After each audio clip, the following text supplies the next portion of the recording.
All right. Okay. So good morning, everybody. How much time have I got now? Because I know we're a little bit late. Am I? 45 minutes, was it? Okay. What are we going to try and do? I'm going to try and speak for 30 minutes, and then we're going to do 15 minutes Q&A.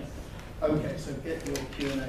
Those tough questions ready. So I was just writing down some notes actually as the previous speakers were speaking, and I do think that to call this under the influence is a disaster. Because I'm just thinking, you know, somebody came to me and said they want to go to a conference costing whatever it is, under the influence in Miami. For 2.5 or 3 days or whatever it is, I would say, think again. If it was Don Draper, it would be different. So anyway, that was one thing. So I actually said to Kevin, who's here with me, you know, as we walked in, I thought, what the hell are they calling it under the influence? But anyway, that's one thing. The second observation is I'm going to try and do two things. One, sort of talk from a little bit more globally about what's happening to WPP, what I think is happening to us as an industry, media owners and clients obviously as well. But in the context of what you're really focused on here, the Hispanic, or I'll come on to this thing about new mainstream, which I think is a much better way actually of thinking about Hispanic marketing than just narrowly confine it to the 16 to 17% currently of the US population. But one of our agencies, Blue State Digital, was heavily involved in the Obama campaign, the Obama 2, and indeed Obama 1. In fact, they were sort of primarily responsible for raising most of the money, the large number of small contributions for President Obama,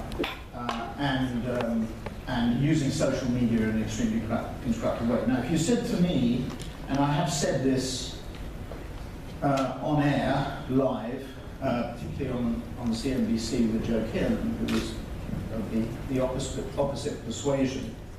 Not that I have any persuasion because I'm a foreigner in America, so I mustn't take sides, but my view was very strongly that Obama would win. You track it back 2 or 3 years ago, I really believe that he would, even though all the statistics were against it. You know, there is unprecedented for a sitting president, an incumbent president, to win when unemployment rates are above 7% or whatever it was. But if you said to me what was the single most important thing that behind Obama's victory, it was that he understood what we're talking about today. Not just in a Hispanic context, not just in a new mainstream context, but he understood it in terms of single women and youth too. He understood the demographic shifts that are taking place. So if there's anything that you would take away from that campaign, it would be that understanding the demographic shifts in the United States is critically important, and clearly Romney didn't get that. I mean, he didn't understand the technology because Orca, which was his software system, went down on election day. But I remember one thing on the Obama 2 campaign, which was quite extraordinary. And that was, on the day of the campaign, somebody rang me and said, I've just got an email from Democratic headquarters saying, we know that you voted, but your sister, who is in Ohio, which if you remember was one of the critical swing states, your sister has not voted. Could you call her and get her out? So if you just think about that for a minute, that's quite remarkable. I mean, it's a sort of an apocryphal story in a sense, and it's a sample of one, but I think it does indicate how Axelrod, Pluff, and the president really understood the demographic shifts. And the last point that I sort of wrote down as I was listening to everybody do these generous introductions was my wife works for Luis Moreno. Now, if you don't know who Luis Moreno is, with all due respect, you should. So he's the president of the Inter-American Development Bank, IDB, based in Washington. He's a Colombian. Was the Colombian ambassador to the US for Colombia, and has been now, I think he's in his 2nd term at the IBD. Now, the IBD is the 2nd most important development institution in the world, focused obviously on Latin America. He knows everything there is to know about Latin America, in my view, and probably everybody in Latin America of any consequence. And he believes, just like we did the Colombia, we launched the Colombia, the country Colombia branding for President Santos in Cartagena about 6 or 9 months ago. and we made this presentation that this is the decade of Latin America. Now everybody focuses on the East, they focus on China, they focus on India, there's a lot of focus increasing on Africa, but the most vibrant part of our business at the moment is Latin America. I mean, there are some bumps. Clearly Brazil has come off with oil. We did very well in Brazil last year, up about well over 10%, but so clearly Dilma, post-Lula, is having some challenges. But broadly, we believe this is the decade of Latin America. And remember, you've got two massive events coming. One is the Brazilian World Cup, and the other is the Olympics in Rio. And those two events don't just mean something for Brazil, they mean it for Latin America. Because the whole of the world, when you get these big events, just like we saw with Beijing Olympics, and its impact not just on China but on Asia, when you saw with the South African World Cup, focus not just on South Africa but on Africa. When you think about the Olympics in London, I mean even London did very well in terms of image out of the Olympics, and it changed, I think, people's perceptions about the UK, and to some extent maybe in Western Europe. So what we're going to go through in 2014 and 2016, in my view, will change the world's view of Brazil and Latin America. And this is, as Luis and I really strongly feel, is the decade of Latin America. So that's just a couple of thoughts, even though I've got a clicker. We're going to, because it's gone on too much. So there we are. That's what I'm going to talk about. Now, let's talk about our key priorities at WPP. This is not an ad for WPP, but it is sort of an ad for WPP. So, otherwise, why did I do this? Under the influence in my anger. At midday on a Monday, it makes no sense whatsoever. Anyway, so fast-growing markets, to be over 1/3 of our business. It's actually running at about 30%. We announced our first quarter results last Friday, and the bricks in the next 11. If you haven't read Jim O'Neill's work at Goldman, he's leaving Goldman in a few months' time, but he's done this seminal stuff on Brazil, Russia, India, China, what he calls the next 11, which actually includes Iran, but let's call it the next 10. These are the fast growth markets, and we want them to be 35 to 40% of our business in the next 4 to 5 years. It's growing organically. Forget about acquisitions. It's growing organically. Because these markets are growing faster, it's growing organically by at least 1 percentage point a year. That's number one. New media. Digital, in the flattering introductions, it was mentioned that new media is already 34%, partly, I would say, to a very significant degree because of our partnership, our friendly partnership with Google. A friendlier frenemy than they were a few years ago, but it's now a $2 billion relationship. It was up 25%. So the figure in 2012 was $2 billion. We manage a media book of $70 billion around the world. The world's largest media planner and buyer, what we call media investment management, and Google is now the second biggest relationship we have with any media owner at $2 billion, and growing about 25%, because 1.6 billion was the figure in 2011. But 34% of our business in those results last Friday is now coming from new media. We want it to be 35 to 40%, and it's pretty, just on new media, so everybody, Google, I think, is the best position of the digital companies, basically because it has 5 legs. It has search, where it is obviously dominant. Shouldn't use that word, but it's display, where it's trying to up its game, I think quite successfully.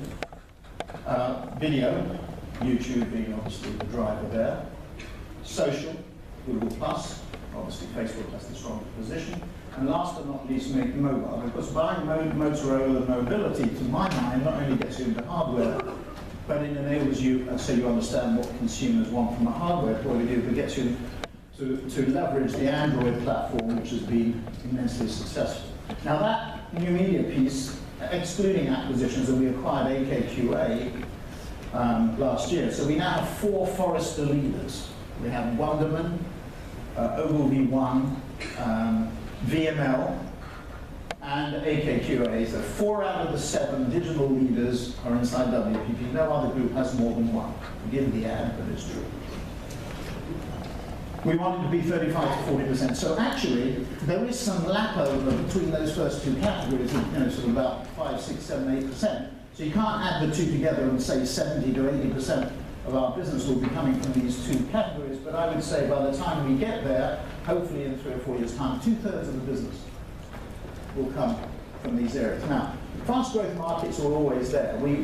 Picking up on Elaine's comment, we did have our first WPP board meeting in China in 1989, 4 years after Deng Xiaoping's speech. But essentially, the new media piece wasn't there 10, 15 years ago. Pre-Google, this generation coming out of university now in America is the first generation to graduate having worked with the internet or having been aware of the internet from the moment they got their heads out of the wheel. It's the first generation. So we're at the beginning of the revolution. This had great relevance to the Hispanic community as well. Consumer insight and quantitative. Unfortunately, some of our competitors are sponsoring this conference, which I find really irritating. They probably find it irritating when I'm up here speaking first. They're doing the sponsorship, so maybe I get my own back a little bit. But anyway, consumer insight and quantitative disciplines, in which we include big data, very sexy subject, but people really don't understand, I think, what it really means. To me, it means pulling together all the sources of data that you have inside a company and make it much more integrated and understandable. Because most companies have all the information they need, even in this new digital age, but they don't know what to do with it. So pull it all together and understand it. And then the application of technology, critically important. I mean, with all due respect to Google and Facebook and Twitter, Google sells Google, Facebook sells Facebook, Twitter sells Twitter. They are media owners. Don't let them sort of convince you they're technology companies. With the failure of the demonstration a few minutes ago, you know they're not technology companies.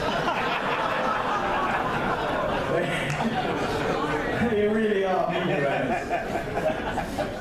Anyway, so I've got myself a deep doo-doo already.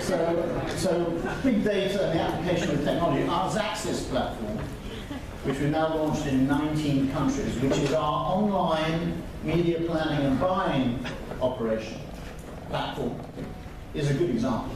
It's an independent platform that can assess for clients independently what their total spending should be and where they should put it. And the final strategic objective is what we call horizontality. It's a terrible word, to use the word horizontality when you're under the influence. And you put that little lot together, I certainly wouldn't sign any chitty for anybody to come to this conference. But the objective is to get our people to work together. So we have 165,000 people in 110 countries, in one way or another.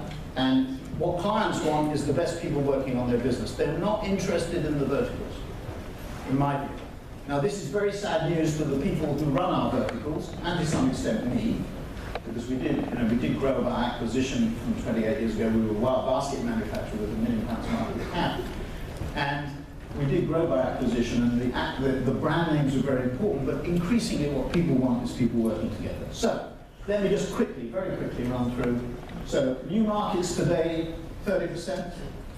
New media today, 34%. Quantitative today, we've hit the objective. The target is new markets, 35 to 40, new media, 35 to 40, and quantitative, 50. Now, this is the mess that WPP is. Now, we deliberately do this because there are, as you well know, diseconomies of scale in creative service businesses, in professional services businesses. The bigger they grow, the analogy to a newspaper, an old legacy newspaper company is, I think, if you double the size of the editorial department, it's not twice as hard to run it. It's 3 or 4 times more. There are issues of conflicts of people, issues of conflicts of clients. So you keep the verticals for those sort of reasons. So there is a method to the madness. The only area where we get significant economies of scale is media buying. That's why Group M is so powerful, because basically we become the purchase point for the 4 brands, for Mindshare, for MEC, for Mediacom, and for Maxis, for 10th Avenue and the other brands that we have there. So we keep this structure for those reasons. But with horizontality, trying to get the horizontal integrators going is becoming increasingly important. And these are some of our top 30, 35 accounts. We have over 35,000 people working on these accounts. They account for about $6.5 billion of revenue out of 17 billion, which were our revenues last year, excluding associates. That's companies that we own 20 to 49% of. So we're increasingly integrating across clients and also across countries. So now in about a dozen or so of our areas, a dozen or so of our geographic areas, we have country managers who are making sure we have the right people. We're working with the right local clients, the ones that are going to be the multinationals of the future, and we're doing the right acquisitions. So you've got this verticality, but increasingly we're becoming more and more horizontal, working closely together at a client level, globally and locally. Now, 10 things, and I'm not good. Usually I spend about 15 or 20 minutes on this. I'm not going to do that because I want to get to really the guts of what you're here for, not what I'm thinking about globally. But just to make it, the first point I've said, it's not just a shift to the east, India and China, it's to the south, to Latin America, and to the east, meaning Africa and the Middle East. Center of the world, I would agree, is still New York at the moment. But the Chinese are coming. So it's really G2 in my view. So that's one. Secondly, the paradox at the moment is that you have overcapacity still in production. You look at the auto and industry, the auto and truck category, Ford is our largest client. There is still overcapacity in the industry despite what happened to Detroit. But the paradox is the shortage of human capital. If you look at the birth rates, even in the fast-growing countries like Pakistan or Mexico, what's happening in about 10 or 15 years' time as it comes off the border, that the younger categories, age categories, are a declining proportion of total populations as we live longer and as family sizes decrease and birth rates fall. The third thing is the rise and rise of the web. Disintermediates you if you're a legacy business, disintermediates you with a low-cost business model. VCs and private equity companies think about these new companies in a totally different way to WPP, where they look at margins and profitability and cash flow. And last, looping back to the talent point, and the second point, they take your talent. Because young people prefer working in small, entrepreneurial, technologically driven, highly networked, less bureaucratic companies. Fourth is the growth of retail power. There is this tension between the big retailers like Walmart, Tesco, Carrefour, and the big manufacturers. And in a low inflationary environment, you have very little pricing power as a manufacturer. The retailer has increasing influence. But what you have had in the last 20 years is increasing balance in that at the moment is Amazon or e-commerce. Amazon probably, when you talk to the CEOs of clients or CMOs of clients, as I try to do, if I say to them my favorite question, which is, what's the big thing that makes you, when you go to bed at night, wake up in the morning, worry, most of them talk about Amazon. So growth of retail power being counterbalanced by the growth of online power. Importance of internal communications, explaining things internally. Strategic and structural change is the critical challenge for every chairman and CEO. Much more difficult in a multi-branded company that's grown by acquisition, much easier in a uni-branded company that's grown organically. Global and local structures, I've talked about that. You've got companies becoming more centralized, more coordinated is a more politically correct word of describing that, or way of describing that, and at the same time you've got local, not the rise of the country manager again, or the re-rise of the country manager, but the country manager in a different form, as I tried to explain in relation to us. Seventh point is the rise of finance and procurement. Lehman, in 2008, didn't change consumer behavior, in my view, to a marked degree, but it did change corporate behavior. And marketing has lost power to finance and procurement. Obviously, given where I come from, given where you come from, we don't like that. But it's something that's not going to go away in a relatively low inflationary environment. So getting the balance right between finance and procurement and marketing is, in my view, critically important. Eighth, growth of government. Most people think the government have been spending too much and they'll go away. They won't go away. If you look at the precedent for laymen, the closest historical precedent is the 1929 Great Depression. Government didn't go away until the Second World War. And I'm not suggesting we have a Third World War to get government out of our hair by any means. But I am saying the government will increasingly be an investor, a regulator, and continue to be so. And in fact, if you look at our results, and if you look at last quarter, where government was the second fastest growing segment of our business, in the previous 2 or 3 quarters, they were the fastest growing segment of our business. Which is amazing, because most people think that governments are reducing spending. Actually, they're increasing it. And the reason they're doing it is they want to explain to electorates what changes are taking place. Acceptance of sustainability, I don't have to dwell on that anymore. And 5 or 10 years ago, I would have had to dwell on it. But there is very little greenwashing going on now. Sustainability, CSR, is at the center of virtually every client we deal with. Doing good is good business. It's as simple as that. If you're in business for the long term. If you're in business for the short term, you don't want it. And the last issue is there's going to be more consolidation amongst clients, amongst media owners, and amongst agencies because of the pressure that we've seen, this balance between finance and procurement, the financial pressure inside companies which will not go away. Now, if you look at us, this is the split, and this is our revenues including $21 billion, including companies that we own 20 to 49% of. And if you look at that, we have, as you can see, in America, 6 billion. In Western continental Europe, just over 4 billion. In Asia Pacific, Africa, Middle East, and Central and Eastern Europe, 6 billion. 2.6 billion in the UK, and 1.5 billion in Latin America. So Latin America is just under, a little bit under 10% of our business, but growing extremely rapidly. To get it in perspective. Our offer in Latin America, we have 15,000 people. We're in advertising, we're in media investment management, which is our phrase from that planning and buying. Consumer insight, public relations, public affairs, digital. And there is this, in my view, big need, basically because of what you're discussing here in the next few days, big need across all of our Hispanic and Latin American offerings to integrate it fully. You could build a practice, we don't have it yet, of Hispanic, I'm going to come on to the new mainstream definition, but you could build a practice across our verticals.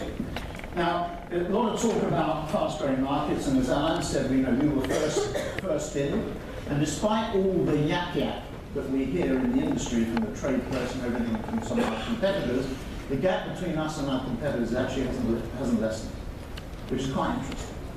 And the reason I believe is that when you have, if I take the BRIC markets, so in China we're 1.5 billion, just getting up now to 1.5 billion in revenue, and we have 16,000 people, about a 15 share. In Brazil, we're $800 million of revenue, we have 6,000 people, and we have about a 25 share. There's no data. If you remember in Brazil, you can't set up separate media agencies. In Russia, it's the smallest of the BRICS. We're 275 million. We have, I think it's 2,000 people, about a 25 share. And in India, we have $500 million of revenue, 50% market share, so the highest market share we have.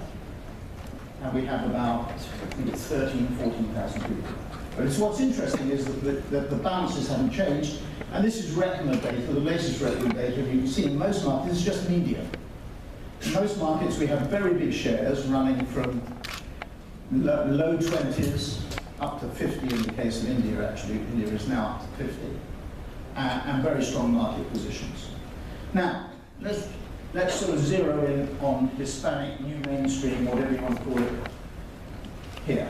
There are 50.5 million people who claim to be Hispanic, 16% of the population. From 2000 to 2010, they grew 4 times as fast. And more than half of the growth in total population between 2000 and 2010 was due to the increase in the Hispanic population. There are clients that we deal with who now say that all their growth in the United States over the next 10 years, all their delta in the US market will come from the Hispanic community. All of it. So this group, I mean, you are in a growth business. I think it was Alain said, you know, this is a fast growth market. It is a fast growth market. In a relatively slow growth overall market. People get depressed about the prospects in the West. I do. Particularly Western Europe and the US. But this is the sort of shining light. And you can see that this is data from our own Kantar, Spanish media. You know, in 2009, which was a terrible year, we budgeted -2, we did -8. It was a dreadful year in terms of top line growth or lack of it. You can see Hispanic market was down by almost 10%, but it was more resilient. In 2010, 11, and 12, significantly greater growth. In fact, in 12, you're talking about almost 4 to 5 times faster. Now, this is, I think, really interesting. You can see in the general markets, there are two big discontinuities. Newspapers and magazines, we probably invest too much in relation to the time that consumers spend on legacy media. And the flip side is also true in the general market, that we spend too little on internet and mobile. You know, consumers spend, we're meant to be spending about a third of our time on internet and mobile, and we only invest about 20% of our budgets for our clients in there. Now, in the Hispanic community, you can see there are several discontinuities. Radio, even radio is not right. So time spent 17, ad spend 9, TV 43% time spent, 69%. So an interesting question for TV ads. Ad spend in print 5%, time spent 16 invested. Internet, complete reverse. 35% of that time is spent online and in mobile, and only 6% is spent. So you can see where the growth is going to come. Now, there are a number of myths. That was the subject that I was asked to or decided to talk about. There are a number of myths about US Hispanics. What one of our board directors, non-executive directors, refers to the new mainstream, of which the Hispanic community is a part. Asian Americans, Afro-Americans are all part of it too. And I think you should look at it in that context, of those segments. But if you look at US Hispanics, purchasing power is significant and it's growing faster than any other minority group. It's 1.2 trillion. It's larger than the entire economies of all but 13 countries in the world, so it would be the 14th largest country on its own. And in 2015, it is forecast to hit 1.5 trillion. So this is big stuff. There's a myth that they have this group has lower purchasing power. Think again. 19% increase from 2000 to 2012. So this graph starts actually 2002, which is really the reason why it's 2012 percent, 12%. But if you went back a couple of years, it's up 19%. And disposable income has increased 3 times faster than population growth. Hispanics contribute 30% of the food business growth. They spend 58% more on education compared to 9% more for non-Hispanics. Hispanics increase their entertainment spend, this is really interesting, by 14%, while non-Hispanics decline by 7%.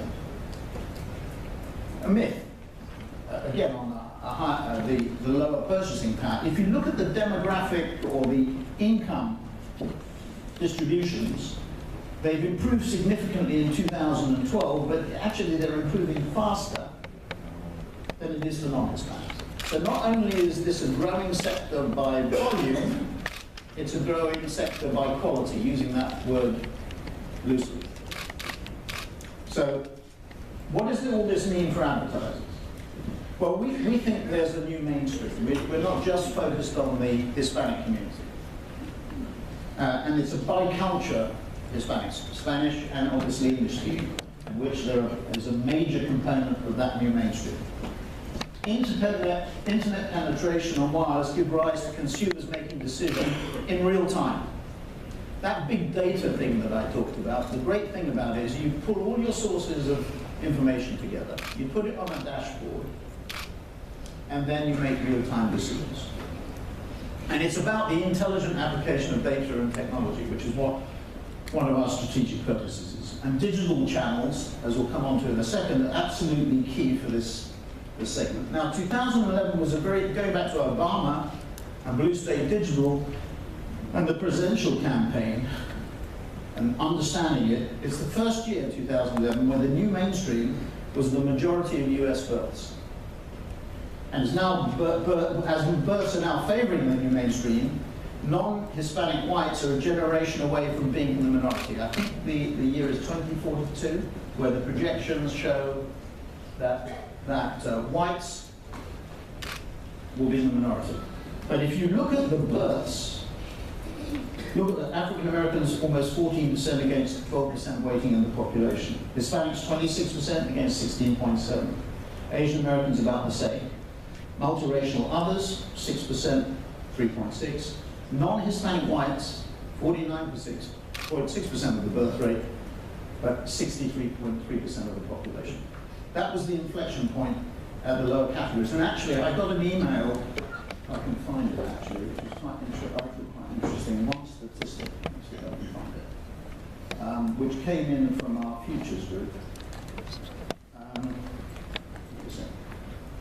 Today, 45% of children 17 and under are Black, Hispanic, or Asian, and over half of all children under the age of 6. So over half of all children under the age of 6. So that inflection point has already happened under 6, which I thought was quite interesting.